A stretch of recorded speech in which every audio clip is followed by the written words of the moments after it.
जय Hind defence lovers. आज की टॉप हेडलाइंस कुछ इस प्रकार है। शॉर्ट रेंज पर एक सिंगल फायरिंग यूनिट से 4 टारगेट्स को एक साथ एंगेज करने वाला भारत बना पहला देश। इंडियन एयरफोर्स के इन हाउस डिजाइन और डेवलप किए गए समर एयर डिफेंस सिस्टम ने दिखाई अपनी कैपेबिलिटी। MS-60R हेलीकॉप्टर्स पर भारत में इंडियन नेवी के पायलट्स की पहली ट्रेनिंग हुई सफलतापूर्वक कंप्लीट। सुंदरबन वाले क्षेत्र को और सिक्योर करने के लिए BSF, मरीन बटालियन, एक ड्रोन स्क्वाड्रन और ATVs को डिप्लॉय करने की योजना पर कर रही है काम। और जम्मू कश्मीर पुलिस ने खुलासा किया पाकिस्तान की एक और साजिश का।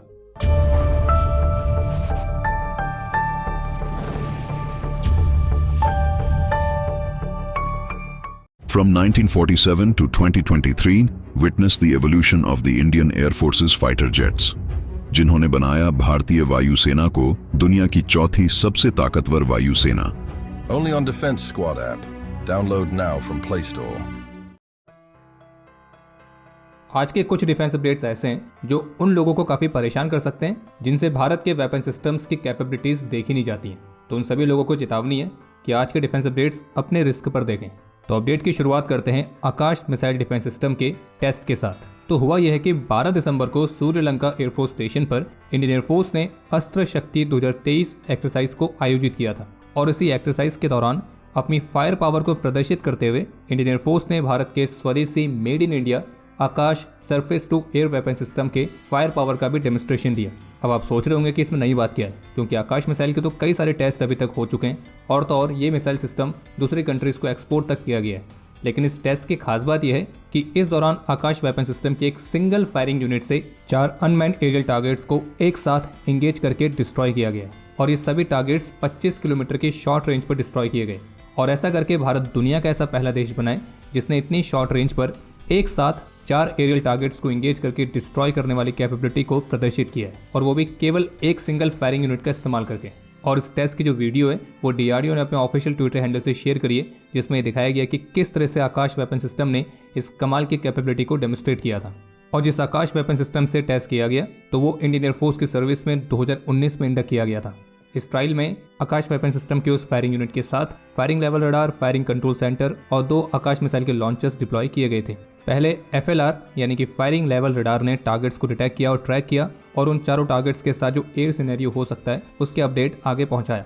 फिर आकाश फायरिंग यूनिट को उन टारगेट्स को न्यूट्रलाइज करने का टास्क दिया गया, जिसके बाद कमांडर की तरफ से फायरिंग कमांड्स जारी की गई और 2 लॉन्चर से पहले 2 आकाश मिसाइल लॉन्च की गई और फिर उसी सेम लॉन्चर से बाकी 2 टारगेट्स को एंगेज करने के लिए 2 और मिसाइल्स लॉन्च की गई। यानी कि यहाँ पे इस तरह की कैपेबिलिटी डेमोन्स्ट्रेट की गई है कि इतनी शॉर्ट टाइम पीरियड में और इतनी शॉर्ट रेंज पर 4 अलग अलग टारगेट्स को एंगेज करने की कैपेबिलिटी यह आकाश मिसाइल सिस्टम रखता है। और इस सिस्टम को DRDO साइंटिस्ट लगातार अपग्रेड करने में लगे हुए हैं और ये सिस्टम इतना कैपेबल है कि साउथ ईस्ट एशिया और मिडिल ईस्ट से इसके और भी ऑर्डर्स मिलने की पूरी उम्मीद है। बाकी आपको याद ही होगा, पाकिस्तानी मीडिया समा टीवी ने भारत के आकाश मिसाइल सिस्टम को लेकर प्रोपेगेंडा फैलाने की कोशिश करी थी, जिसमें उन्होंने अपने सो कॉल्ड सोर्सेज के हवाले से आकाश मिसाइल प्रोग्राम को एक डिसअपॉइंटमेंट बताया था। और इतना ही नहीं बल्कि अपने इस रिपोर्ट में अपने सो कॉल्ड सोर्सेज के हवाले से उन्होंने आकाश मिसाइल प्रोग्राम के बारे में जितनी भी बातें कही थी उसमें से आधे से ज़्यादा फेक थी। जैसे कोई कह रहे थे कि आकाश मिसाइल प्रोग्राम अभी भी डेवलपमेंटल स्टेज में है, उसका परफॉर्मेंस अच्छा नहीं है वगैरह वगैरह। तो हमें लगता है कि समा टीवी वालों का समा थोड़ा बुझने वाला है आकाश मिसाइल की इस नई कैपेबिलिटी को देखकर। और हम फिर से यही कहेंगे कि जो मेड इन इंडिया मिसाइल्स हैं उनकी खास बात यह है कि अगर वो गलती से भी फायर हो जाएं तो भी उन्हें पता होता है कि उन्हें एग्जैक्टली कहाँ जाना है। ये वाला जो अपडेट है तो ये भी अस्त्र शक्ति 2023 एक्सरसाइज से जुड़ा हुआ है, जिसमें ANI ने अपनी रिपोर्ट में ऑफिशियल्स के हवाले से भी बताया है कि इस एक्सरसाइज के दौरान केवल आकाश मिसाइल ही नहीं बल्कि इंडियन एयरफोर्स के अपने खुद के एक नए innovation summer air defence missile system को भी सफलतापूर्वक टेस्ट फायर किया गया है। समर की फुल फॉर्म है surface to air missile for assured retaliation, यानी कि इसके नाम से ही मालूम पड़ रहा है कि ये एक ऐसा एयर डिफेंस सिस्टम है जो कि जवाबी कार्रवाई में मुख्य रूप से इस्तेमाल होगा। ये quick reaction surface to air missile system है और इसकी खास बात यह है कि इसे इंडियन एयरफोर्स की 7 बेस रिपेयर डिपो और 11 बेस रिपेयर डिपो ने सिमरन फ्लोटेक इंडस्ट्रीज और यामाजुकी डेंकी के पार्टनरशिप के साथ इन हाउस डेवलप किया है और इसे रशियन ओरिजिन की वेम्पायर R-73 और R-27 air to air missiles का इस्तेमाल करके विकसित किया गया है। ये शॉर्ट रेंज का सिस्टम है जो कि 12 से 40 किलोमीटर की रेंज में टारगेट्स को एंगेज करने की कैपेबिलिटी रखता है और इसके 2 वेरिएंट्स हैं, समर 1 और समर 2। समर 1 में R-73 मिसाइल इस्तेमाल हुई है, समर 2 में R-27 मिसाइल इस्तेमाल हुई है। और इस सिस्टम को डेवलप करने के साथ ही इंडियन एयरफोर्स ने अपनी उन मिसाइल्स को भी बहुत अच्छी तरह से यूटिलाइज किया जो कि अपनी फ्लाइट शेल्फ लाइफ कंप्लीट कर चुकी थी और वो फाइटर जेट से इस्तेमाल करने के लिए सेफ नहीं थी। लेकिन इंडियन एयरफोर्स के पास इस तरह की मिसाइल्स बहुत ही अधिक संख्या में पड़ी हुई थी, तो ऐसा तो है नहीं कि इन मिसाइल्स को फेंक देंगे। तो फिर इंडियन एयरफोर्स ने इन मिसाइल्स को एक शॉर्ट रेंज के एयर डिफेंस सिस्टम की तरह इस्तेमाल करने का फैसला लिया और वहाँ से जन्म हुआ इस समर एयर डिफेंस सिस्टम का। और ये जो समर सिस्टम है ये ट्विन टरेट लॉन्च प्लेटफॉर्म की कैपेबिलिटी के साथ भी आता है और थ्रेट सिनेरियो के अनुसार एक सिंगल फायर में 2 मिसाइल्स भी लॉन्च हो सकती हैं और जबकि ये मिसाइल्स साल्वो मोड में भी लॉन्च की जा सकती हैं। और इससे पहली बार है जब ये सिस्टम किसी एक्सरसाइज के दौरान टेस्ट किया गया और जिसमें इस मिसाइल सिस्टम ने अलग अलग इंगेजमेंट सिनेरियो में अपने सभी ऑब्जेक्टिव्स को सफलतापूर्वक हासिल किया। और इस साल जो एरो इंडिया शो हुआ था तो उसमें भी इस समर एयर डिफेंस सिस्टम को डिस्प्ले किया गया था और जिसमें यह बताया गया था कि वेपन सिस्टम अपने इनिशियल प्रोडक्शन फेज में एंटर कर चुका है और समर 1 की पहली 5 प्रोडक्शन यूनिट्स इंडियन एयरफोर्स की मिसाइल यूनिट को डिलीवर होने के लिए भी तैयार है और इसका प्रोडक्शन शुरू करने से पहले इसके 17 बार टेस्ट फायर किए गए थे। बाकी आप कह सकते हैं कि ये लो फ्लाइंग एरियल टारगेट्स के लिए काफ़ी अच्छा सॉल्यूशन साबित हो सकता है। पीटीआई न्यूज़ एजेंसी की रिपोर्ट के मुताबिक भारत और बांग्लादेश की सीमा के साथ जो रणनीतिक रूप से महत्वपूर्ण सुंदरबन मैनग्रोव वाला रीजन है जहाँ पे घुसपैठ और स्मगलिंग के प्रयास अक्सर होते रहते हैं, तो इन प्रयासों को काउंटर करने और इस सुंदरबन मैनग्रोव वाले रीजन को और भी अच्छी तरह से सिक्योर करने के लिए बीएसएफ एक मरीन बटालियन, एक ड्रोन स्क्वाड्रन और ऑल टेरेन व्हीकल्स तो इनको अपने सर्विस में शामिल करने की योजना पर काम कर रही है। बीएसएफ की जो मरीन बटालियन होगी उसमें 1100 से अधिक पर्सनल रहेंगे और जबकि ड्रोन स्क्वाड्रन में करीब 40 ड्रोन्स शामिल रहेंगे। और इस योजना का जो ब्लूप्रिंट है उसे ईस्टर्न कमांड द्वारा तैयार किया गया है और अब केंद्रीय गृह मंत्रालय की तरफ से इस योजना पर फाइनल अप्रूवल और इसके लिए बजट को मंजूरी मिलने का इंतजार है। बाकी सुंदरबन वाला क्षेत्र भारत के लिए रणनीतिक रूप से काफ़ी ज़्यादा महत्वपूर्ण है, तो इसलिए बीएसएफ ने तय किया कि इस जगह की सिक्योरिटी को सुनिश्चित करने के लिए वे एक एक्सक्लूसिव मरीन बटालियन बनाएगी, सर्विलियंस सॉर्टीज के लिए ड्रोन्स को डिप्लॉय करेगी और इस एरिया पर और भी अच्छी तरह से पेट्रोलिंग करने के लिए कुछ एटीवीज को भी यहाँ पे स्टेशन किया जाएगा।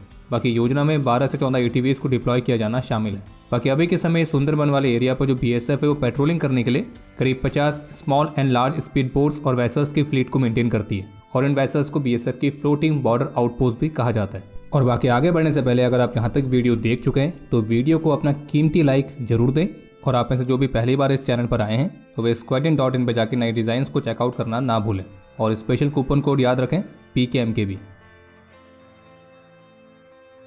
इंडियन नेवी की सदर्न नेवल कमांड की तरफ से दी गई जानकारी के मुताबिक कोची में स्थित INS गरुड़ में इंडियन नेवी के पायलट्स ने newly inducted multi role MS-60R helicopter पर अपनी ट्रेनिंग को कंप्लीट किया है और बता दें कि MS-60R हेलीकॉप्टर पर यह भारत में पहली पायलट ट्रेनिंग थी और इस दौरान एयर ऑपरेशन ऑफिसर्स की कन्वर्जन ट्रेनिंग भी कंप्लीट हुई है जिसमें 2 विमेन ऑफिसर्स भी हैं। बाकी एक अपडेट ये भी सामने आया है कि विशाखापट्टनम क्लास की तीसरी गाइडेड मिसाइल डिस्ट्रॉयर इम्फाल 26 दिसंबर को इंडियन नेवी की सर्विस में औपचारिक रूप से कमीशन की जाएगी।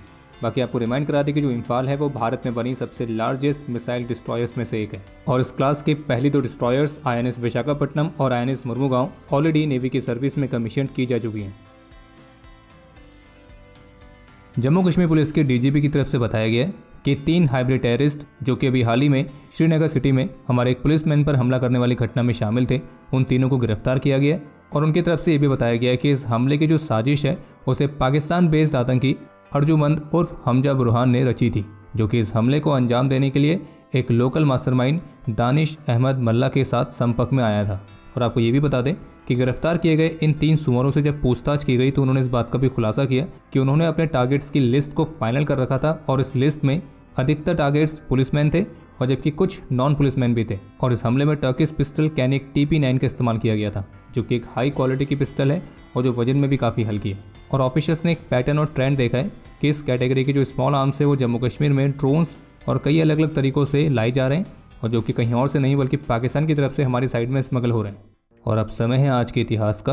आज के दिन 2016 में जम्मू कश्मीर में तैनात गनर F सौरभ नंद कुमार, नायक रतीश और गनर शशिकांत पांडे इस देश के प्रति अपना कर्तव्य निभाते हुए वीर गति को प्राप्त हुए थे।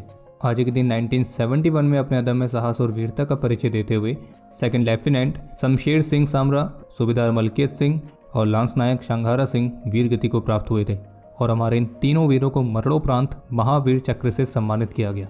और आपके लिए आज का प्रश्न है, सर्वदा शक्तिशाली यह आर्मी के किस रेजिमेंट का मोटो है? समय है आज के टॉप 3 कमेंट्स का, जो ये रहे आपकी स्क्रीन पर।